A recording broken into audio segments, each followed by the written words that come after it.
Alors, c'est un grand jour aujourd'hui, il n'y aura qu'une fois comme ça.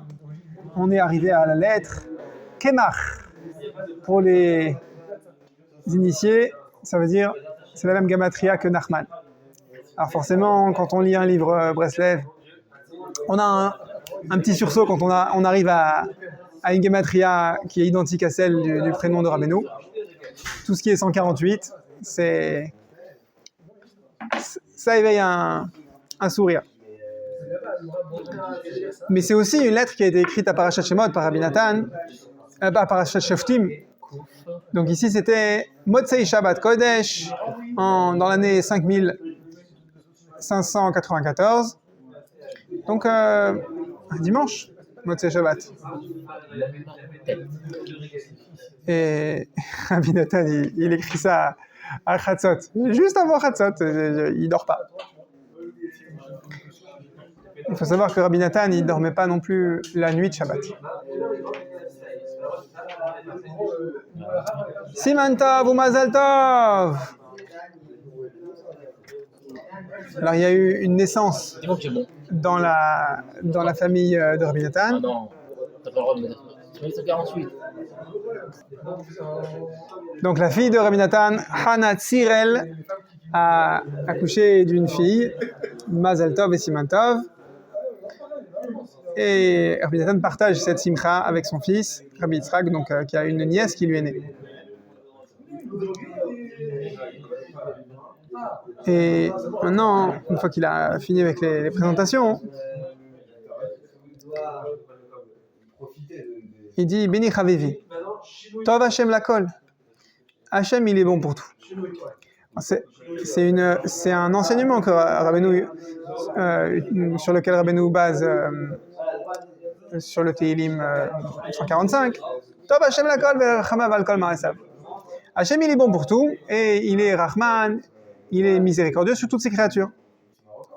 Donc, Rabbeinu, dans la Torah 14, une Torah qui parle de Hanouka, il dit tout simplement Hashem, il est le distributeur, celui vers qui il faut se tourner pour tous tes problèmes. Tu vas dire, bah oui, ça je le savais déjà. C'est-à-dire que si tu ressens un manque, c'est que tu as oublié que HaKadosh Baruch Hu, il est dispo pour subvenir à tes besoins, et il est dispo, et il fournit bien pour tous tes dossiers. Et donc il faut l'invoquer lui pour toute chose. Et donc c'est là que Rabbeinu il dit, il ne faut pas invoquer quelqu'un d'autre que Hachem. C'est là on se rend compte que c'est un niveau assez accompli que de invoquer que Hachem quand on a un besoin. Et de ne pas aller invoquer, se tourner vers un être humain. Chacun son niveau. Il y a des gens qui ont, au Hachem, moi le premier, j'ai besoin, une fois que j'ai prié, Alvaï que je prie en premier, de me tourner vers un être humain si j'ai besoin d'aide. J'ai besoin d'un plombier, je vais appeler un plombier. Vraiment. Mais Rabbeinu, il demande qu'on se tourne avant tout vers Hachem. C'est aller voir Ayin Sham dans la Torah Yud Dalet. Si on est déçu. La Nekuda, c'est se demander, est-ce que, quand je ressens un manque, quand je veux combler un objectif, est-ce que je me tourne vers Hachem? Est-ce que j'ai conscience que Hachem, il est capable et il va subvenir à tous mes dossiers? Ou est-ce que je pense que la solution elle se trouve ailleurs que chez Hachem Kaviyachol? Faut au moins se poser la question, où est-ce que j'en suis? On verra que dans la Rabbeinu, il insiste sur la Nekuda que Hachem il est Tov, la colle. Sous-entendu. Là, il dit surtout, avant de prendre ton garage, tout ce que tu veux, d'abord tu commences, tu fais d'Aktana vers Hachem. Après, oui, mais la Nekuda sur laquelle Rabbeinu il veut que tu mettes l'accent, c'est que toi, tu as certainement une émouna, une facilité à te tourner vers Hachem sur un dossier. Moi, c'est Hachem, chercher une place de parking. Hachem, avec toutes les années de chercher à me garer dans un quartier que je ne connais pas pour aller faire des visites à domicile, je suis entraîné. Hachem, je cherche la place dans un quartier que je ne connais pas. Hachem, il me fait passer par des épreuves. Baruch Hachem, où je suis pas assez prêt pour ce qui est de chercher une place. Donc, je sais qu'Hachem, il est bon à me trouver une place. J'ai aucun stress là-dessus. Mais il y a d'autres choses qui paraîtraient peut-être plus simples, plus basiques, plus accessibles à un niveau d'émouna évident, où je ne suis pas du tout à l'aise. Où vraiment, je peux être stressé. Là où le commun des mortels, il va dire c'est bon, faut demander à Hachem, faut pas être stressé. Il faut attendre que vienne la réponse. On n'est pas équilibré dans tous les domaines. On a des points sur lesquels notre émouna, elle a été mise à l'épreuve et on sait qu'on va pas se démonter. Et il y a des points sur lesquels on a encore besoin d'être mis à l'épreuve. Donc Rabbeinu, il nous dit, s'il te plaît, au moins, souviens-toi que Hachem, lui, de son côté, il est tov la colle. Toi, tu n'es pas prêt à le reconnaître. Tu n'as pas fait encore une place pour Hachem dans tous les dossiers de ta vie. Mais sache qu'Hachem, il est prêt à subvenir aux besoins. Et donc, voilà, c'est ça le sujet d'une nouvelle naissance. Ah, j'étais bien quand j'avais des garçons, c'était facile. Maintenant que j'ai une fille, ça me surprend et je ne sais pas comment faire. Ou alors c'est son premier enfant. Ou alors c'est... Imagine... on a un sujet à la maison, c'est... Baruch Hashem, on a bientôt 4 filles. On a un garçon. Et en plus, le garçon, il est venu en premier. Et depuis qu'il y a une fille qui naît, 2 filles qui naissent, et ben, notre garçon, il dit, moi, je voudrais un petit frère aussi. Et qu'est-ce qui se passe s'il y a encore une fille qui naît? Est-ce que là, on va être capable de dire, Tov Hachem la colle? C'est-à-dire que, d'un côté, il y a la déception de notre fils qui dit, mais moi, je voulais un petit frère. Bon, mais je vais l'aimer quand même, ma nouvelle petite sœur. Et nous aussi. Mais on n'avait pas prévu d'acheter une chambre de 50 mètres carrés pour les filles et une chambre de 10 mètres carrés pour le garçon. Les 2 chambres, elles font la même taille. Ok, mais Tov Hachem la colle. Il nous a donné une maison comme ça. Et si on doit loger 6 filles dans une chambre et un garçon tout seul dans l'autre, Tov Hachem la colle. Alors on va bouger le mur. Arrête de calculer. D'abord, accepte que Tov Hachem la colle. Une naissance, c'est le moment de faire une mise à jour sur cette question-là. Ok, mais là, le dossier chaud du jour, il est un peu plus loin dans la lettre de Rabbi Nathan. Alors on va avancer de quelques lignes. Il dit à son fils, je n'ai pas une pièce à mettre sur la table pour le mariage il a encore une fille à marier. Pour les besoins de la maman, donc de ma fille, ta sœur, qui vient d'accoucher. J'ai pas une pièce à lui donner. Et ce jeune couple, il est pas très riche non plus. Amina Shamaim Baruch Hashem. Je sais que tu m'as envoyé de l'argent, mon fils. Et un tel Rabbi Yudel, il nous a aussi envoyé une enveloppe avec 2 roubles, une coquette somme. Et Baruch Hashem, ça va nous tenir. Pardon, Rabbi Yitzhak ben Rabbi Yudel, c'est ça qui a envoyé. Ça va nous faire tenir pendant quelques temps. Ve'ata, me'elecha. Et donc toi, tu comprendras de toi-même combien est grand ton mérite. Grâce à toi, on arrive à traverser ce moment où on a besoin d'un petit coup de pouce financièrement. Grâce au moment de cette naissance. Parce que souvent, Rabbi Yitzhak, il envoyait un pécule à son père et pour subvenir aux besoins de toutes les personnes qui habitaient chez son père. C'était pas un grand-père qui habitait seul chez lui, il y avait des gens dans sa maison.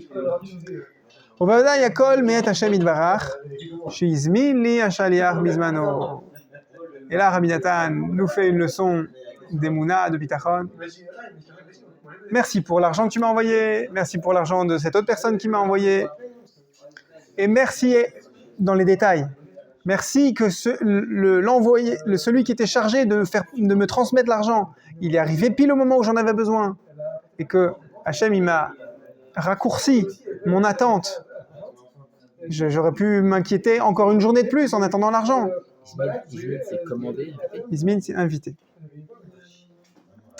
Ar tchukatra hatova zika otra. Mais, grâce à ton engouement, à ton envie, tu as mérité d'être celui qui a eu la mitzvah, de donner l'argent au moment le plus opportun. Tchukatra tova zika otra laze ki bederech she'adam rotze molichinoto. Donc c'est une Gemara dans Makot qui est commentée par le Maharsha. Dans le chemin où l'homme veut aller, ils le conduiront. Alors le Maharsha, la question, c'est que cette phrase, elle est tournée au pluriel. Pourquoi est-ce qu'il y a un pluriel qui va conduire l'homme dans le chemin où il veut aller? Le Maharsha, il commente, c'est qui ce pluriel? Ils l'emmèneront, ils le conduiront. À chaque fois que quelqu'un il a un ratson, il a une volonté, il nourrit, et a fortiori s'il l'exprime, il verbalise sa volonté, ou il l'écrit, il en parle à quelqu'un, alors ce ratson-là, il va être développé, il va être décuplé, il va prendre de la puissance. Comment est-ce qu'il va prendre de la puissance? Un ratson, c'est un malach. Un malach avec ce que tu veux, les ailes, le casque, etc. Spirituellement. Et à chaque fois que tu développes ce ratson, à chaque fois que tu le fais vivre, tu l'invoques en toi, ça crée un nouveau malach, ça crée des armées de malachim.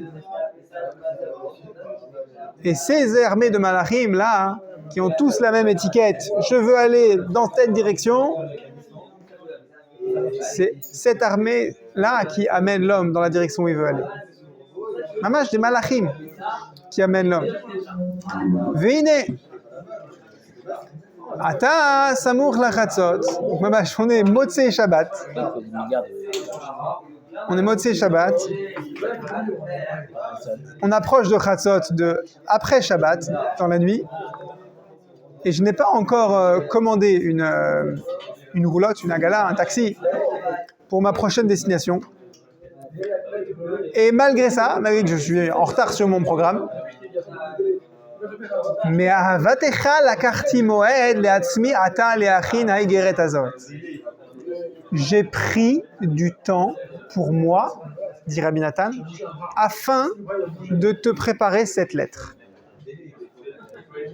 Rabbi Nathan, il nous donne une leçon. Rabbi Nathan, il avait un planning chargé, je ne sais pas comment il faut l'écrire pour que nous on comprenne ce que c'était le planning de Rabbi Nathan. Le chargé est un euphémisme.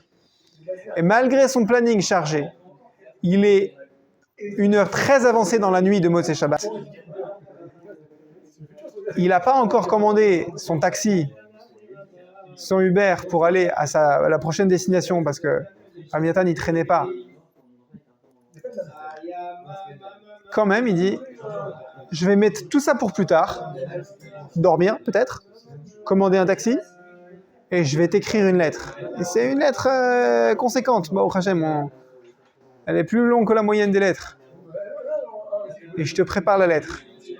Pour que, si jamais je croise le fameux chaliar, le fameux envoyé, qui doit te faire parvenir la lettre, j'aurai juste à la sortir de ma poche et je lui passe comme ça un feu rouge quand nos taxis vont se croiser et ça partira.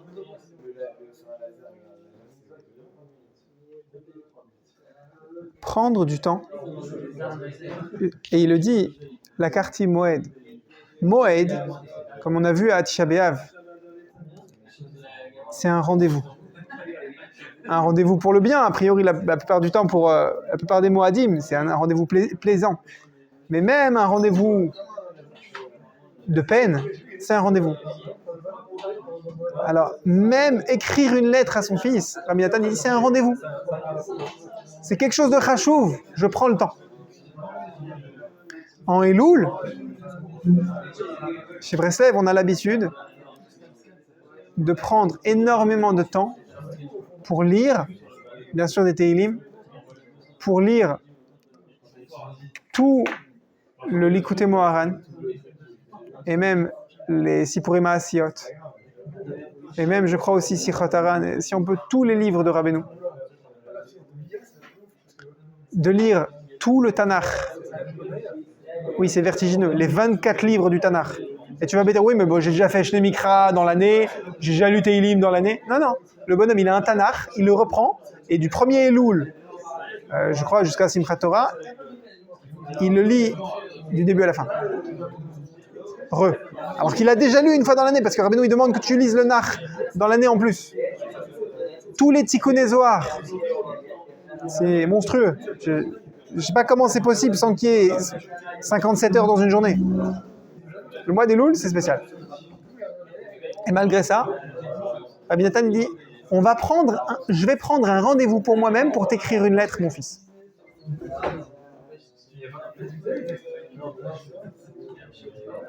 C'est vertigineux. Si Rabbi Nathan, il prend un rendez-vous pour écrire une lettre à son fils, nous aussi. C'est ça le mot-clé de cette lettre, c'est prendre le temps. Justement quand tu n'as pas le temps. Calme-toi afin d'apprendre à mettre un coup d'accélérateur. Il y a des moments où tu mets des coups d'accélérateur dans ta vie. Il y a des moments où tu mets le frein à main. Mais même quand tu veux mettre un coup d'accélérateur, il faut que tu fasses précéder ça d'un frein à main. Il faut que tu prennes le temps de faire les choses correctement. Et c'est comme ça que tu iras vite. On lit dans les mots.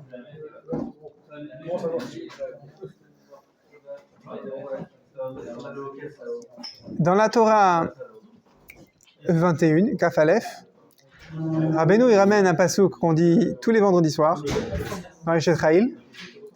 Oz vehadar levusha vatisrak leyom acharon levusha lamed vatisrak waouh leyom lamed encore acharon ça fait Aleph. Donc je recommence à rebours Aleph lamed vav lamed ça fait Elul. Alors là-bas dans la Torah 21, Kaf Aleph, Rabbeinu il dit que s'il y a Elul dans le passouk qui dit que l'épouse, la maman d'un foyer juif, elle est Vehadar Levusha, elle est habillée de gloire, de splendeur, et qu'elle se rit du jour du jugement dernier, parce qu'elle sait comment être bien jugée. C'est ça Elul. Rabbeinu il dit, le fait qu'il y a les rachetevot, l'acrostiche du mot Elul dans ce passouk-là, ça c'est justement une référence à la naissance qu'on a eue chez nous, dit Rabbi Nathan. Pourquoi ? Parce qu'une maman, elle connaît Sa'akatenu Yodea Ta'alumot. Elle connaît ce Shem Kadosh, elle connaît ce Inyan-là de crier vers Hachem. Moi je sais que crier vers Hachem, je sais que faire une Sa'aka. C'est quoi une Sa'aka ? C'est le shofar. Le shofar, c'est une Sa'aka. C'est une prière qui n'est pas articulée. Vers qui ? Vers Yodea Ta'alumot. Vers celui qui connaît les tréfonds de mon cœur. Les choses que moi-même je ne connais pas. Les prières que je m'autorise même pas moi à formuler parce que ça me donne le vertige. Une maman, elle sait faire ça. Et quand est-ce qu'une maman devient maman ? Quand elle donne naissance. Plus une maman donne naissance, plus elle sait comment prier. Tu vas me dire, ouais, mais il y a un facteur limitant. Hein. Plus une maman elle a d'enfants, moins elle a le temps pour prier. Mais plus elle sait comment prier. Parce qu'elle prend conscience, quand elle a ce fruit qui sort de ses entrailles, que Kadosh Baruch Hu connaît le fond de nos entrailles. Il connaît les choses qu'on n'arrive même pas à formuler dans nos prières. Alors comment est-ce qu'on peut éveiller Hachem à écouter les choses qu'on n'arrive même pas à lui demander ? en criant, comme un chauffard. Et ça, c'est Elul. Et quand tu fais ça, quand tu cries comme un chauffard, en demandant à Kadosh Baruch Hu d'écouter les choses qui sont au fond de ton cœur, que tu n'arrives même pas à formuler, alors tu te sécurises, tu te mets en banque le jour du jugement dernier. Tu t'assures un bon jugement.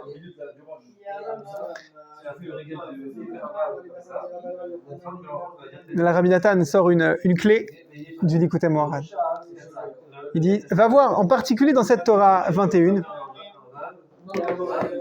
Yecholim linso kol mevukash bechol Torah. Dans chaque Torah du Likutei Moharan, tu peux trouver kol mevukash.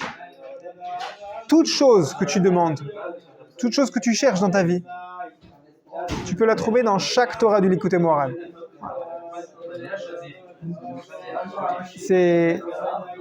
Tant que tu l'as pas vu, c'est dur à croire. C'est dur à croire que tout le Tanakh, toute la Torah, tout le Shas, toutes les halachot, tout le Shulchan Aruch se trouve en clair ou en allusion dans chaque Torah du Likutei Moharan. Il y a quelqu'un, je crois que c'est Avraham Ben Rav Nachman, je ne veux pas dire de bêtises, ou alors c'est le Rav de Teplik, je crois que c'est le Rav de Teplik, qui a relevé le défi. Il a pris la première Torah du Likutei Moharan. Il a écrit Nachas HaShulchan. Et il a montré comment dans la première Torah du Likutei Moharan, on trouve tout le Shulchan Aruch. Il a pris la première Torah, la Torah Aleph, Ashret Mi Bidarech, du Likutei Moharan, qui parle du fait que le Limud à Torah et les prières, c'est comme une articulation qui est vivante, qui est en harmonie. Si tu veux que ta Torah et ta Tfila, elles se complètent, alors lis la Torah Aleph du Likutei Moharan. Et le Rav de Teplik, donc un Breslever, il a montré comment tu trouves dans cette Torah tout le Shulchan Aruch. Et il dit, et je peux vous faire ça avec n'importe quelle Torah du Likutei Moharan. Alors, il n'avait pas encore relevé ce défi-là au moment où Rabbi Nathan écrit la lettre. Et Rabbi Nathan, il lui lance la perche. Il lui dit, chaque Torah du Likutei Moharan contient tout ce que tu peux demander.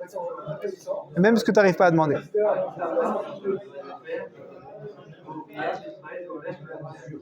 Et c'est quoi ce que tu peux demander, ce que tu n'arrives même pas à demander? C'est Elul. Pourquoi? Parce que Rosh Hashanah, c'est un enfantement. C'est quoi les haftarot qu'on lit, les parashot et les haftarot qu'on lit à Rosh Hashanah? C'est Sarah Imenu qui a enfanté Ishmaël et qui va enfanter Yitzhak. Va y gamel Abraham et Yitzhak. Abraham Avinu, il a sevré Yitzhak. Et l'haftara, c'est l'haftara de Hana qui va enfanter Shmuel. Après avoir attendu quelques dizaines d'années. Il y en a qui disent 100 ans. Et donc, quand est-ce que ça se passe, la préparation à l'enfantement? Pendant Elul. Qu'est-ce que tu enfantes? Les enfants que tu as enfantés, c'est tes tfilotes que tu as réussi à formuler. Et les tfilotes que tu n'as pas réussi à formuler, c'est les enfants qui attendent de naître. Donc, c'est pendant Elul que se joue le match. Qu'est-ce que tu vas enfanter à Rosh Hashanah? Toutes les choses qui vont prendre forme, qui vont se matérialiser dans les 12 mois à venir. Tafshin Pehe, 5785. Les choses qui vont se matérialiser dans 11 mois après ce Rosh Hashanah. D'où elles viennent ces choses? Le jour de Rosh Hashanah, elles vont naître, mais tu ne les vois pas encore. Comme un bébé, quand il naît, tu ne sais pas quel individu ça va être. Mais il est né à Rosh Hashanah. Ton année, elle est née à Rosh Hashanah. Elle est déjà pliée à Rosh Hashanah. Après, on va voir ton libre arbitre au cours de l'année. Mais tout est né à Rosh Hashanah. Comment ça va... Quand est-ce que ça se décide? quelle partie de ton année va naître à Rosh Hashanah et quelle partie de ton année ne va pas naître et va rester en gestation pour l'année suivante, c'est pendant Elul que ton année se joue. À Rosh Hashanah, c'est déjà plié, c'est l'accouchement. Comment tu gères le jeu pour donner le maximum d'impulsion à Voilà. Comment tu gères? Tu étudies la Torah 21 du Likutei Moharan. Et on va voir aussi dans cette lettre-là une clé en main. Il faut attendre un an pour redonner de l'impulsion à Elul. C'est maintenant que ça se joue. C'est maintenant on est en Elul, c'est maintenant que toute l'année va se jouer. Comment tu mets tes billes dans À Rosh Hashanah, tu jettes tout chez Hachem. les dés sont joués? L'idée se joue à Rosh Hashanah. Quelqu'un qui va à Ouman Rosh Hashanah, au moment de Barichou, de Harvit, de Erev Rosh Hashanah, la seconde où tu rentres dans le Yom Tov de Rosh Hashanah, Nigmar, ça y est, l'année elle est pliée. Barichou et Sachem Amevorach. C'est bon, tu réponds et tu te calmes. Quoi, tu t'écoutes pas le chauffard le lendemain? Tu vas pas à la tfila, tu fais pas les malchouyot, les chauffarot, les zichronot? Tu fais pas le seder avec les simanim de Rosh Hashanah? Si tu les fais. Mais bon, voilà, ça, l'année elle est déjà pliée. En fait, tu fais tapis sur Tu fais tapis roulant, c'est ça? Tu fais tapis sur Elul. Tapis sur Elul, oui. Tu mets tous tes jetons sur Elul. T'as ton titre de... Parce que après, une fois que t'as mis au tapis, après, c'est là que tu vas avoir un jeu de cartes. Que même si tu regardes ton jeu, tu fais mais moi je voulais des as. Et tu comprends pas. T'as un 3 de trèfle et un 5 de pique. Je vais aller voir avec ça. Non, même pas. Non, un 8, ça n'a aucun sens.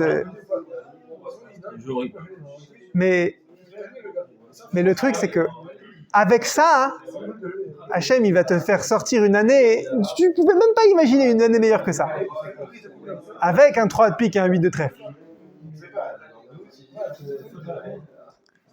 Même pas. Il te sort une carte de tarot et une carte de jeu de cette famille. Mais ils ont mélangé les jeux là. Ils n'ont pas rangé le centre aéré la dernière fois. Je veux encore redistribuer les cartes. Non, arrête de taper du poing. Arrête de pleurer. C'est très bien ce que tu as eu. Tu as eu une pièce de jeu d'échecs et une pièce de puissance 4. Et Hachem, il va te faire sortir une année, mais au lait.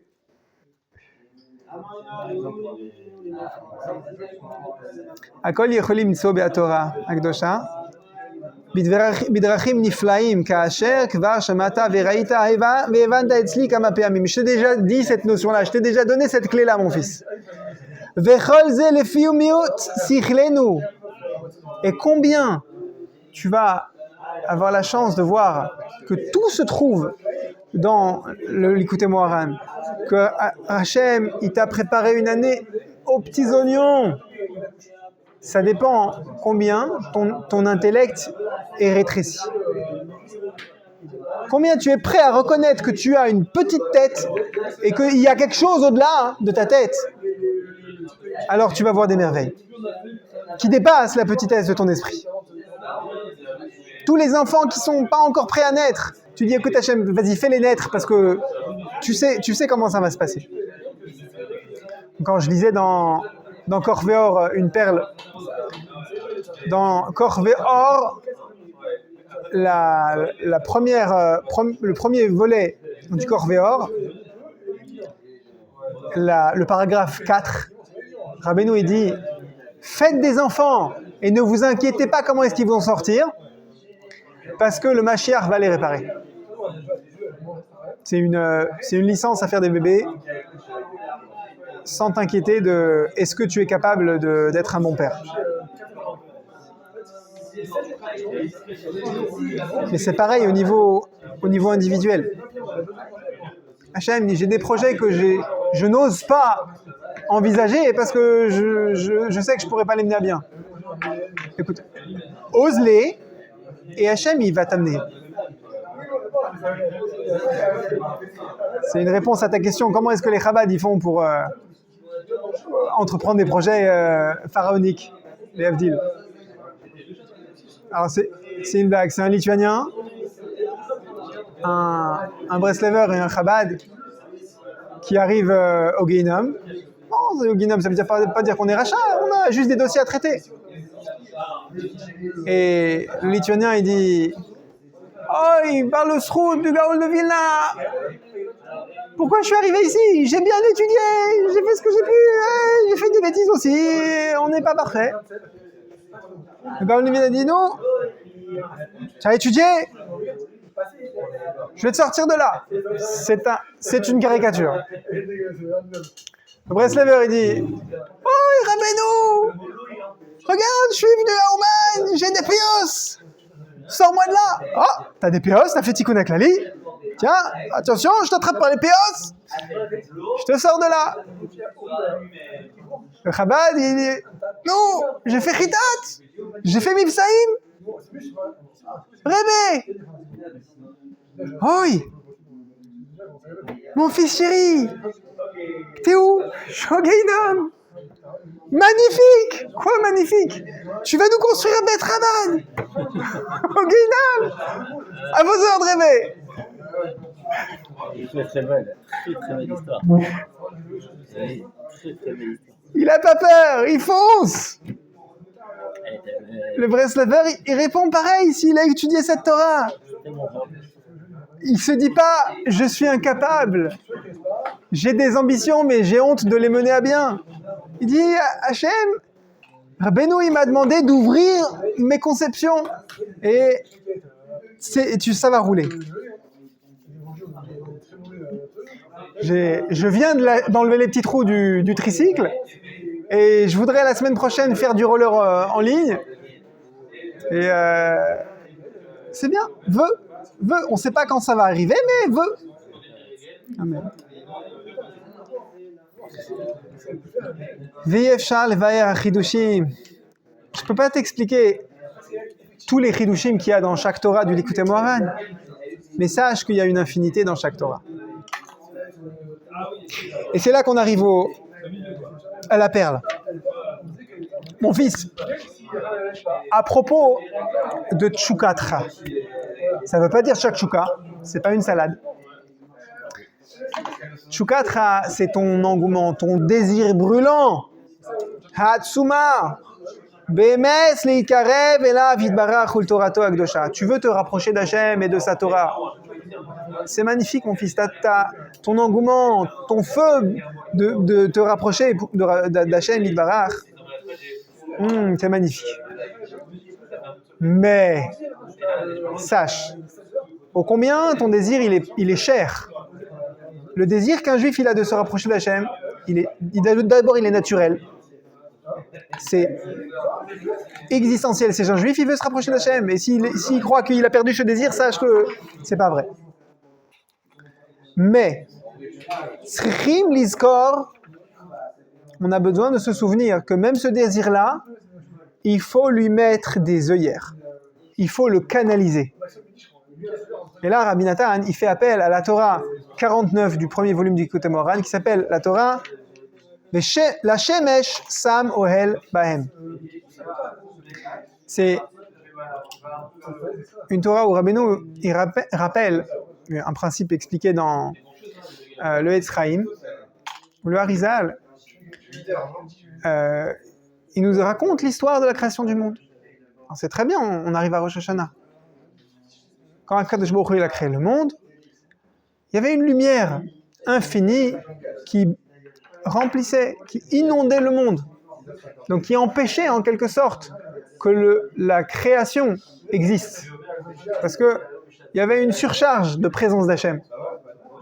Akadosh Baruch Hu Tzimtzem et Oro Ensof Batzdadim.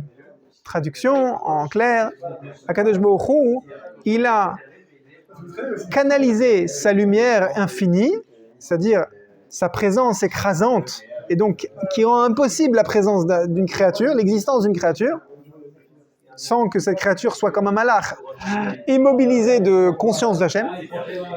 Et il a fait passer son or, sa lumière, sa manifestation d'Hachem, sa présence divine, dans des midot, dans les côtés.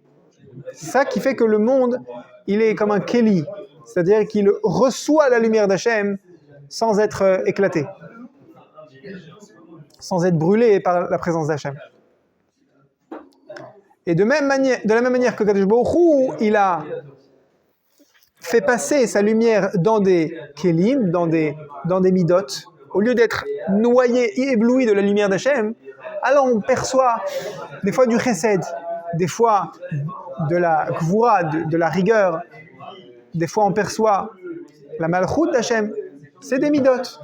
Et on est fait pour percevoir ces midot-là. Sans être des mekoubalim, on est capable, on ne met peut-être pas les mêmes mots que ça, mais on perçoit une présence d'Hachem qui se manifeste avec des couleurs différentes. Et c'est les émotions qu'on ressent sont aussi des traductions de ces midot-là. On n'a pas le même maillot, on a la même passion. Donc cette manifestation, elle est mondiale, et on peut le ressentir, et elle est aussi personnelle, émotionnelle, à l'intérieur de moi-même. Et je peux le ressentir. Et de la même manière que Kadosh Baruch Hu, il a conjugué, il a décliné sa lumière infinie, de la même manière, toi aussi, être humain, toi aussi, Ben Israël, tu ressens une lumière infinie, débordante en toi, tu dois faire l'effort de la contracter. En Elul, tu pourrais dire, allez, je vais me lever en slichot, je vais aller à rue de Pelleport, fais les slichot à Chatzot. Et après, je vais enchaîner. Tu vas quoi? Tu vas faire 48 heures de Avodat Hashem avec 50 heures de slichot, 50 heures de Amida. Allô? Il y a 24 heures dans une journée, tu es un être humain, tu as besoin de dormir. Ah oui, j'avais oublié ça. J'étais tellement chaud bouillant. Bon, quand est-ce que je vais aller au slichot? Ah, tu vois que t'es pas sûr d'y aller maintenant. Alors quoi, tu doutes? Tu veux pas aller au slichot? Non. Cet engouement, on va traduire la tchouka, la hitlavut par tu es chaud bouillant. Tu veux faire toutes les mitzvot. Et comme on a dit en Elul, il y a encore plus de Avodat Hashem. Tu veux réussir? Eh ben, il faut que tu trouves où est le frein. Pourquoi? Pour pouvoir prendre, comme on avait dit avant, la karti moed. J'ai pris un rendez-vous. Si tu veux faire 58 heures de slichot par jour, tu n'auras pas le temps d'étudier. Si tu veux étudier tout le Tanakh, tous les Tikkun Zohar, tous les Sifrei Breslev, en 40 jours, en 49 jours, tu n'auras plus le temps de faire slichot. Tu n'auras plus le temps de gagner de l'argent pour faire donner la tzedaka et acheter un étrog.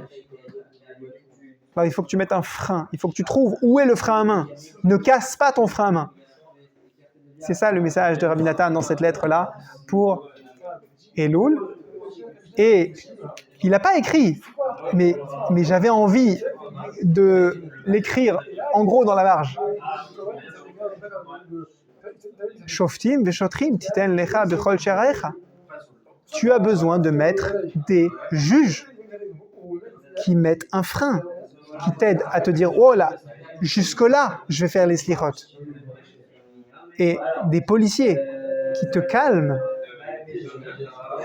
Tu sais comment ils calmaient les chotrim à la guerre? Tu sais comment ils calmaient les soldats? Avec des machettes. C'est gore, mais ils avaient pour instruction un fuyard, ils lui coupaient les mollets. Est-ce qu'ils l'ont fait une fois? J'ai du mal à le croire. Mais le fait est qu'ils avaient instruction d'avoir une machette à la main, de dire sachez qu'un fuyard, un déserteur, s'il n'a pas quitté l'armée, comme on lit dans notre paracha, au moment où on lui dit vas-y, si tu t'es fiancé, si tu as acheté une maison et que tu ne l'as pas emménagée, si tu as planté une vigne et que tu ne l'as pas rendu chol, parce que lors de la 4e année, avec le Netarevaï, la 4e récolte, alors tu peux partir, ou rien que Stam, si tu n'as pas peur que tu as une avéra dans ta main, parce que peut-être une fois dans ta vie, tu as parlé entre les tefilines de la tête, ou entre les tefilines de la main et les tefilines du roche, ou entre Baruch Shehamar et Ishtabar, peut-être une fois tu as dit à tes souhaits, ton voisin. Alors, tu as peur que cette faute-là, elle fasse que tu ne sois pas en sécurité à la guerre, alors rentre chez toi. C'est bon? Tous les gens qui ont un petit peu peur lors de la bataille, ils sont rentrés chez eux? Très bien, maintenant on ferme les guichets, tout le monde va à la guerre, tous ceux qui restent. Si jamais quelqu'un maintenant, il déserte, regardez, à la fin du bataillon, il y a des shotrim qui ont une machette et qui ont pour instruction de couper les mollets. Des policiers, des shotrim. Mais autant pour un peureux qui s'est dégonflé au mauvais moment, on a pour instruction de lui couper les mollets. C'est quoi le mollet? Attention, c'est la blouse blanche qui parle encore. Le mollet, le muscle d'Achille. Au contraire, c'est pas mou, c'est très dur quand on le contracte. C'est un des muscles les plus fermes quand on le contracte. C'est le muscle de l'impulsion. Tu veux sauter, tu veux t'élever dans la Vodat Hashem, tu veux faire un bond en avant, c'est le mollet qui te donne ça. Donc, nous, on croirait que le shoter, c'est pour faire peur aux fuyards, aux déserteurs, pour qu'ils ne désertent pas. Mais non, c'est l'inverse. C'est le bonhomme qui a tellement d'empressement, il est tellement chaud bouillant, qu'il pourrait perdre l'équilibre. On lui dit, on va te couper le mollet parce que tu es en train de perdre l'équilibre, tu n'as pas su te canaliser. Bien sûr, c'est probablement jamais arrivé qu'un Ben Israël fasse une opération chirurgicale un peu à la va-vite en coupant un mollet de son frère. Mais le fait est qu'ils étaient là et ils avaient la machette en main. Et le fait est que Rabbi Nathan, il te dit, tu dois apprendre à pas t'arrêter de vouloir, mais canaliser ton vouloir. Canaliser ton empressement, ton chaud bouillant de vouloir faire les slichot, de vouloir donner des milliers d'euros à la tzedaka quand tu regardes ton compte en banque, il n'a que 2 chiffres. Et que tu te dis, bon, j'ai un autre compte en banque à 2 chiffres, ça fait 1000. en étant... Ah, si j'ai 34 euros sur un compte et 58 sur un autre, ça fait 4 chiffres. Donc ça fait des milliers. En imaginant un peu. J'ai très envie de donner des milliers d'euros de tzedaka. C'est juste que je ne les ai pas. Ouais. Alors on te dit, garde ton envie, c'est magnifique. Hachem, il t'a donné cette lumière. Hachem, il a créé le monde en te révélant qu'au démarrage du monde, il y avait effectivement une lumière aveuglante, envahissante. Toi aussi, tu es créé tu fonctionnes selon le même modèle. Prends cette lumière et comme Hachem, canalise-la et tu vas réussir. Prends le temps. Un temps pour les slichot, un temps pour le limoud, un temps pour le chesed, un temps pour écrire une lettre, un temps pour aller travailler, sans en même temps que tu travailles, écrire un texto de diffusion ou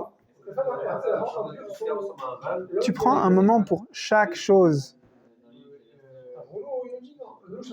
Tu prends un moment pour écouter une musique qui te remonte le moral.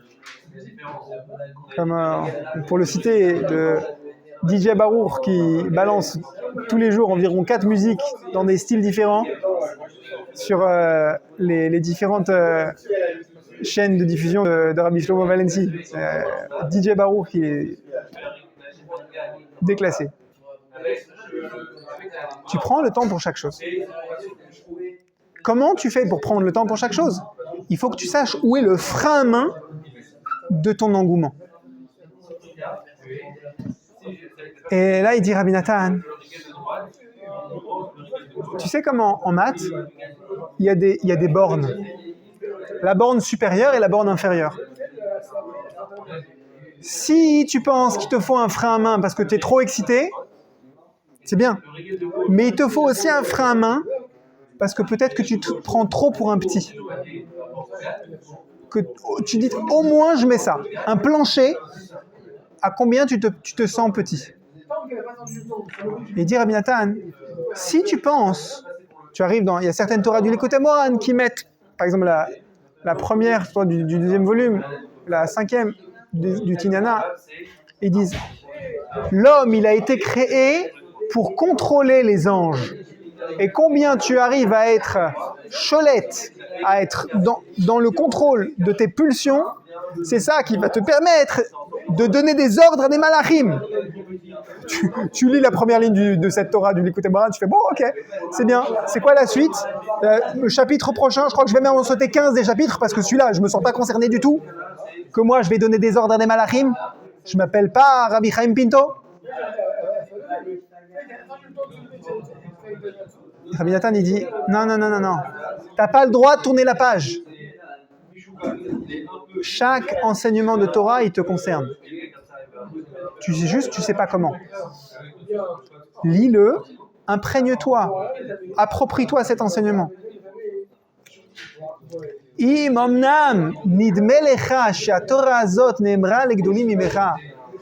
cet enseignement de Torah, il semble pas te concerner, c'est trop, c'est pas pour toi. Si tu prends la Masechet Kedoshim, Zvachim, tu te dis bon, c'est bon, j'ai pas besoin d'étudier Zvachim aujourd'hui.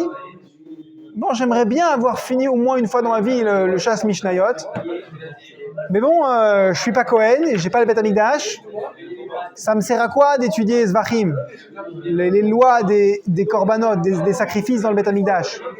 Est-ce qu'un korban il est kasher ou il est pas soul si les aspersions de sang elles ont été faites en haut ou en bas avec un poulet ou avec un taureau? Bon, ça me concerne pas. Non. Étudie-le et dis-toi, ça me concerne. Peut-être un jour, lors du Beth Amikdash, il y a un Kohen qui va me dire « T'as étudié Masechet Zvachim ?» Je dis « Oui, j'ai appris le 3e chapitre, je l'ai révisé avec mon fils, et je me souviens d'une Mishnah. » Et bien justement, regarde là, je viens de faire un sacrifice, j'ai inversé les 2 coupes de sang, est-ce que c'est encore kasher? Tu seras capable de répondre. Mais roule. Vas-y, révise. Relis la Mishnah. Peut-être un jour ça va t'arriver.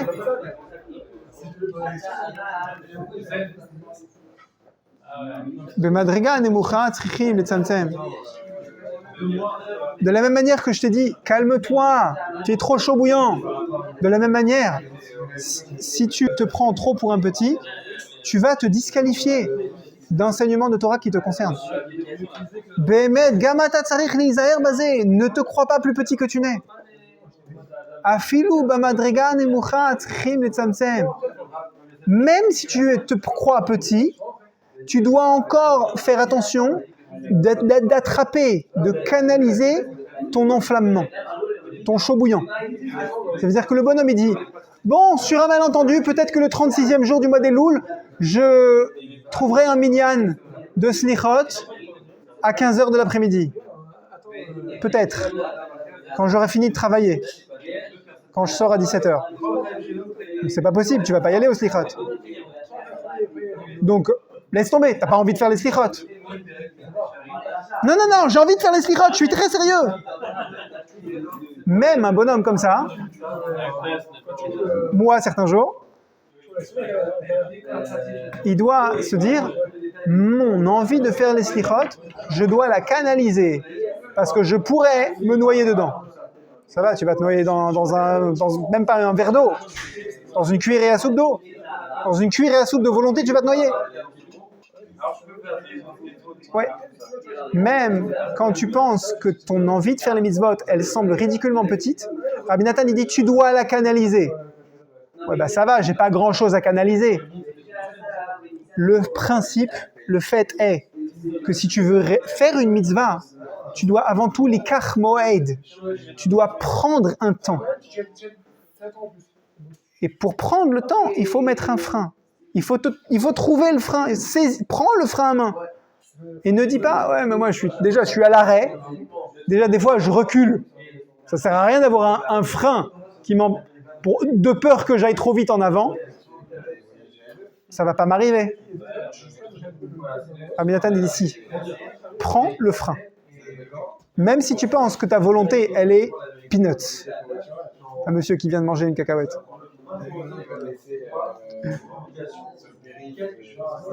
Rim litzamtzem. Shelo yivor yoter midai, kedei shelo yivalvel chas v'shalom. Parce que tu sais pas combien la volonté, c'est une lumière. Il peut y avoir une expansion inattendue de ta volonté et de faire telle ou telle mitzvah. Tu sais pas à quel tournant ça va venir. Et tu pourrais être submergé, embrouillé, méboulbal par ta volonté de faire cette mitzvah. Chas v'shalom, il ne faut pas être méboulbal. Et pour ne pas être embrouillé, renversé par ton envie de faire la mitzvah, il faut constamment savoir où se trouve le frein à main.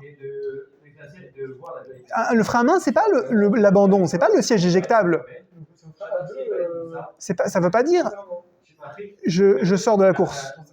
Ça veut dire je vais prendre un temps, réserver un temps à cette mitzvah. Même si ce temps-là semble petit. Même si j'ai tellement d'autres choses qui semblent plus pressantes que cette mitzvah. Shelo yuchal la'asot klal meriboy hatshuka. Parce que si jamais tu ne sais pas où se trouve le frein à main, si jamais tu l'oublies, alors tu vas perdre pied. Chas v'shalom. Veyesh bazeh arbe ledaber ve'i efshar al penei haktav. Et j'ai encore beaucoup à dire sur ça, mon fils. Vegam qui est fait sa pnaï, je n'ai plus le temps. Hashem yitbarach yitorer levavchem be'emet tizku lehargish amitat neimat hatorato hakdosha. Que Hashem fasse que vous ressentiez les hargish. Tout à l'heure, j'essayais de te convaincre intellectuellement. Maintenant, je veux que tu ressentes. Les hargish. Je veux que tu ressentes dans ton cœur, dans tes sens. Tu prends le Likutei Moharan et tu le frottes comme ça. Qu'est-ce qu'elle est belle la couverture. Tu la regardes comme ça, tu la touches, tu dis il est beau ce livre, il brille avec les lettres dorées coulées à chaud.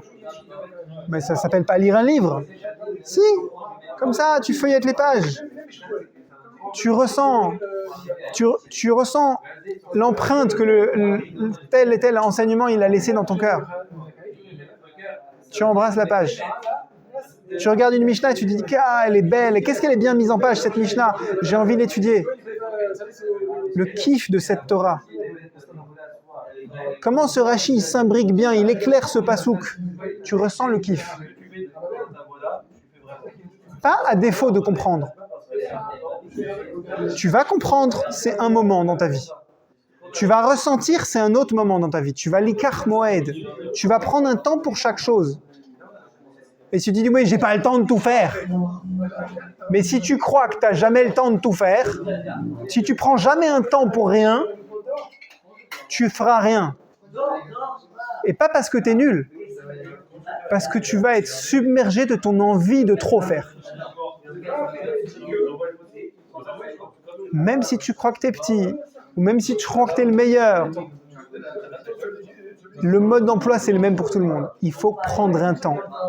Il faut mettre des bornes, mettre des freins, et dire maintenant je vais faire ça. Et de telle heure à telle heure, je vais faire les slichot. De 8h10 à 8h20, je vais faire les slichot. Après, je vais faire les ketoret. Après, je vais étudier une Mishnah. Après, je vais arriver au minyan. Ou après, le minyan va arriver. J'ai mon seder. Comme ça, tu vas enfanter un Elul, toi en mettant des bornes, en mettant comme un utérus. Désolé d'être trop imagé. C'est quoi un utérus? C'est des bornes, c'est des limites. Pourquoi l'enfant, le nouveau-né, il veut être pris dans les bras? Parce que ça lui rappelle les murs de l'utérus, les parois, là où il se sent limiter, parce que sinon l'enfant, il sait au fond de lui qu'il peut dévorer le monde si on ne lui met pas des limites. Parce qu'il a une neshama elokit, il a une neshama divine.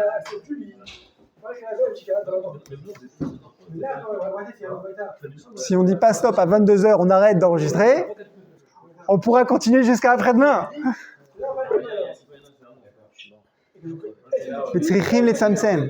Il faut que tu te limites. Et une fois que tu as pris le temps de ressentir, une fois que tu as pris le temps d'étudier cette Torah, alors tu pourras l'elech ba Torah. Tu pourras aller dans cette Torah. Tu pourras vivre avec. Bechol et, en chaque situation, dans un haut, dans un bas, ben be'alia, ben be'yirida, be'ratso ou b'shuv, be'ail ou benafik, c'est des synonymes en hébreu, en araméen, de quand ça va bien et quand ça va encore mieux. Comme dit Rabbi Lovitch, quand c'est bon et quand c'est bien. Velelech ba'em be'emet, bechol et vechol echad bechol makom shu ulekayem be'emet im esak shamaim shamata. Si je monte et je sens que j'ai le vent dans le dos, je réussis toute ma vie, et ben je vois qu'Hachem il était déjà là en train de m'attendre et que j'ai encore des mondes à découvrir. Je ne suis pas au sommet du monde. Et aussi, si, comme on dit dans les fameux carnets de notes de Toto, Monsieur et Madame Toto, votre fils a touché le fond et creuse encore. Ça s'appelle comment dans la Torah Vav du Likutei Moharan? Be'atzi ha'sheol ineka. C'est ça, d'après Rabbeinu, le Sod, Kavanot et Loul. L'elech basé be'emet ou bitmimut. Fais ça avec simplicité. Ne cherche pas toujours à être en élévation. Sache que c'est Hachem qui appuie sur le tapis roulant. Des fois, le tapis roulant, il avance. Des fois, il recule. Des fois, il y a des bosses. Des fois, tu crois que tu as perdu le tapis roulant. Ton travail, c'est d'être bitmimut. De dire, bon, visiblement, là, je suis en chute libre. Alors, je vais passer en mode chute libre. Visiblement, je suis en mode réussite. Je vais passer en mode réussite. Et je ne vais pas dire, oh, Hachem, il m'a lâché. Ou Hachem, j'ai plus besoin de toi, je suis déjà dans la réussite. Et quand tu fais ça, tu fais les deux chemins, tu es baki dans... Tu sais qu'il y a un mode d'emploi dans les deux. C'est quoi le mode d'emploi? Quand tu es en 6e vitesse et que tu es à 150 sur une autoroute allemande, voilà, 250, tu mets ton pied un peu plus proche du frein, au cas où. Tu regardes devant toi, au cas où. Et quand tu es en mode visiblement, il n'y a plus de batterie, j'espère que je vais pouvoir trouver de l'électricité ou de l'essence dans le prochain kilomètre, tu ralentis. Tu arrêtes avec les accélérations parce que tu veux doubler la personne qui est devant toi. Ça s'appelle Alebit Mimut. Alors tu vas réaliser le pasouk Veyadat Hashem. Tu vas connaître Hashem. Même les yiridot, même les moments où ça va pas. Je me suis levé pour aller au slichot et j'ai juste oublié que c'était Rosh Chodesh. Il n'y a pas de slichot. Je me suis levé pour aller au cours de Gemara et j'ai juste oublié que c'était on était Ben Azmani, mais il n'y avait pas cours. Ou alors, je ne suis pas allé au cours parce que je crois que c'était Shabbat. Et en fait, on est lundi. Quelles que soient les méprises qu'il peut y avoir, tu étais en avance ou en retard, à chaque fois, utilise ce moment-là, sache que tous les échecs, c'est autant des moments pour prendre un contact avec Hachem, pour connaître Hachem, Mamash, que les réussites. Ki Hachem ou Elohim. Parce que Akadosh Baruch Hu, comme on va le dire dans les Aseret Yemei Teshuvah, si tu veux être jugé positivement, sache qu'Akadosh Baruch Hu, il te juge positivement, même quand tu as l'impression qu'il te brosse à rebrousse-poil. Akadosh Baruch Hu, il est Hashem ou Elohim, Hashamayim Mima'al ve'al haaretz mitachat. Si tu te sens en train de voler dans le ciel, ou si tu te sens sous terre, Akadosh Baruch Hu, il est là avec toi. Et si tu crois que c'est Hashem ou c'est Elohim, de toute façon, c'est le même. Chez Bessor Chastara. Et la fin de ce passouk, c'est En Od. Il n'y a rien d'autre. C'est la même adresse. C'est Akadosh Baruch Hu, Birvodo Beatzmo. Quand tu planes et que tu as le vent dans le dos, ou quand tu te sens à toucher le fond et creuser encore. C'est le même Hachem. Il n'y a rien d'autre que lui. C'est-à-dire que pendant Elul, on essaie d'être encore plus juif que le reste de l'année. On essaie d'arrêter de croire que Yesh Od, il y a quelque chose d'autre. Tu es toujours avec Hachem. Hachem, il te tient toujours par la main. Hachem, il est toujours en train d'exprimer son amour, même quand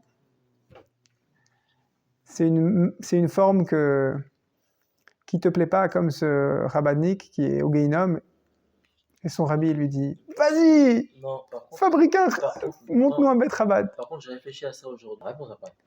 Mais c'est quoi ce mode d'emploi? Ça veut dire que quand on passe un moment où Akadosh Baruch Hu nous met des bâtons dans les roues, on reste les bras croisés et on attend que la solution nous tombe du ciel?